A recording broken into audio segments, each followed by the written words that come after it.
Hello everyone, what is going on? Raven here, welcome back. Today we have another video from the Screen Rant website for y'all today. And today's video is all about the grisliest deaths in the Jurassic Park franchise. Now this does include Jurassic World and Jurassic World Fallen Kingdom. And we have 10 on this list, so let's go ahead and get right on into it. So number 10 is Ken Wheatley from Fallen Kingdom. The great white hunter, Ken Wheatley, is a thorough heel in Jurassic World Fallen Kingdom who earns his demise at the claws of the Indoraptor. Wheatley attempts to pry a tooth from what he believes is a tranquilized Indoraptor so he can add it to his trophies. Unfortunately for him, Indoraptor has tricked him into believing it was so unconscious so he would open its cage. After he watches it bite off and swallow his arm, it gets up close and personal before starting on the rest of him. Number 9, Victor Hoskins from Jurassic World. The main human antagonist of Jurassic World, Victor Hoskins, gets a fitting comeuppance at the hands of a velociraptor after spending the whole movie underestimating their primal power. After attempting to reach his hand out and control the velociraptor, as hero Owen Grady does after painstaking work raising them, Hoskins is shown the foolishness of his hypocritical corner-cutting ways when the raptor simply chows down on his arm and then the rest of him.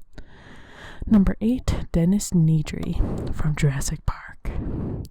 The only real human villain of the original movie, Dennis Nedry speeds up the inevitable downfall of the ill-fated park by shutting down power in an effort to help him steal valuable embryos for a competitor company.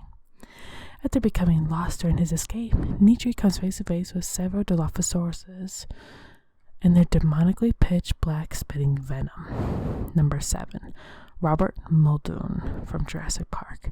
Probably the most iconic death in all of Jurassic Park movies. Security advisor Robert Muldoon essentially sacrifices himself to draw the velociraptors away from Dr. Alice Sattler so she can restart power to the park, and engages in one final hunt with the ultimate predators. Looks like he's doing okay until he realizes he's been successfully baited and flanked, prompting the famous line, "Clever girl." The audience doesn't see much of Muldoon's mauling by the raptors, but his screams aid the imagination in picturing something more horrific than Spielberg could have ever gotten away with showing on screen. Number 6, Donald Gennaro from Jurassic Park. Sure, the guy was a blood-sucking lawyer, but getting eaten alive by a giant dinosaur while you're cowering on the toilet is not a fate that you'd wish on anybody, even if he had just abandoned several small children to the same giant dinosaur. His death is probably the most satisfying of the original movie, barring the T-Rex's big finale against the Velociraptors, that is, and even after the satisfying chomp, the audience gets some comments that suggest the T-Rex wasn't so much interested in eating him as it was just tearing him to pieces. Number 5, Dr. Robert Burke from Jurassic Park The Lost World. The sellout paleontologist to the group of hunters hired to round up the dinosaurs in the Lost World, Dr. Burke seems like he's got enough brains to make it out of the situation on Isla Sorna, but is undone by his overwhelming fear of smaller reptiles. Once cornered by a T-Rex underneath a waterfall, it appears that the predator couldn't reach the main characters. But Burke panics when he notices a snake on his shoulder, and it's just enough for the Rex to grab him. True to Spielberg's don't show style, the audience never sees him die, but the grisly image of his blood running down the waterfall. It's similar to a cruel hunter's off-screen death early in the movie at the hands of a group of tiny Campos Nagthos is, though more powerful and heavier with blood flow. Number 4, Zara Young from Jurassic World.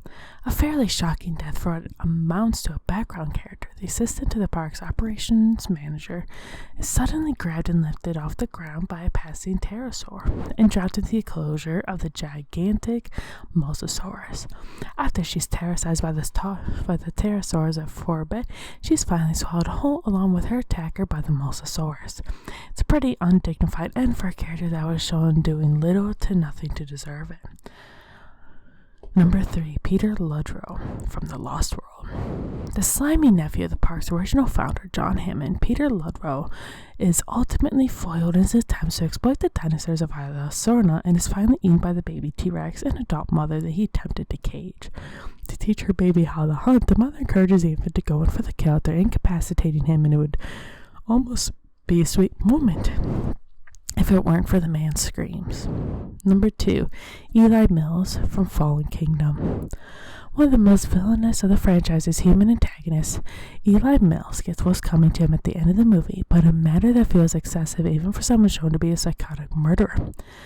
Thinking that he's escaped any kind of justice from a stampede of dinosaurs, Mills is suddenly snatched up by a hungry T-Rex, and the audience can hear his screams at the top of his body as are repeatedly chewed before the T-Rex pins his leg on the ground with its foot so it could rip his leg off. Gruesome. And number 1, Eddie Carr from The Lost World. During the most memorable scene from the first sequel, Eddie Carr sacrifices his own life to save the group of heroes dangling over a cliff in their mobile lab. You think that this would afford him such dignity to death, but the poor guy is pulled apart like a wishbone by 2 T-Rex. Considering that Eddie was an all-around nice character and only died because of his bravery and selflessness, the death feels tremendously out of place and could even be said to be the moment that sours the experience of the entire movie. Let me know what you think of this entire list and the information, the reasonings for it in the comment section down below. As I said in the beginning of this video, this is based on the Screen Rant website. This is what they are saying. This is what they picked. So just let me know what you think of it. This is not necessarily my thoughts, although a lot of them I do agree with. Do I agree with Eddie Carr for number 1 being the most grisly? No. I would have to say it'd probably be one of the other ones from a T-Rex or the Raptors, or even Dennis Nedry, I would think would be number. I mean, almost any of these others I think could be number 1 on the list for Grizzly. I just don't think, well, yes, it is horrible, but because he was such a nice guy, I just don't agree. I would think that'd be the one that the most deserving of it would be one that would be number 1. Let me know what you guys think of this in the comment section down below. And if you do like this video, be sure to hit the like button. And also, please, if you are not subscribed to my channel yet, go ahead and hit the subscribe button. It is free to do. And if also hit the notification bell, it tells you every single time I upload, which is pretty much every single day of the week. And I will see y'all next time. Bye.